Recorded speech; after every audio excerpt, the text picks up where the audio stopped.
ஜப்பானின் வடபகுதியிலுள்ள அவுமோரி வட்டாரத்தில் நேற்றிரவு பின்னேரத்தில் ரெக்டர் கருவியில் 6.1 அளவில் பதிவான நிலநடுக்கம் உலுக்கியது. ஜப்பானிய தலைநகர் டோக்கியோவிலிருந்து கிழக்கே தென் இபாராக்கில் 50 கிலோமீட்டர் ஆழத்தில் இந்த நிலநடுக்கம் உலுக்கிய போதிலும் அங்கு சுனாமி எச்சரிக்கை எதுவும் விடுக்கப்படவில்லை. இதுவரை சேதம் மற்றும் காயங்கள் குறித்து விவரங்கள் எதுவும் அறிவிக்கப்படவில்லை. அதே வேளையில் டோக்கியோவுக்கும் ஜப்பானின் வடகிழக்கு வட்டாரமான ஃபுகுஷிமா வட்டாரத்திற்கும் இடையிலான புல்லட் எனப்படும் அதிவேக ரயில் சேவையின் போக்குவரத்து தற்காலிகமாக நிறுத்தப்பட்டது. அந்த வட்டாரத்தில் மின் விநியோகத்தில் ஏற்பட்ட பாதிப்பை தொடர்ந்து இந்த நடவடிக்கை எடுக்கப்பட்டதாக NHK தகவல் வெளியிட்டது.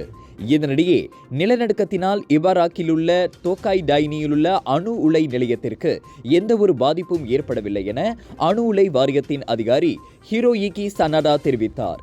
ஒவ்வொரு ஆண்டும் ஜப்பானில் 1500க்கும் மேற்பட்ட நிலநடுக்கங்கள் ஜப்பானை உலுக்கி வருகின்றன.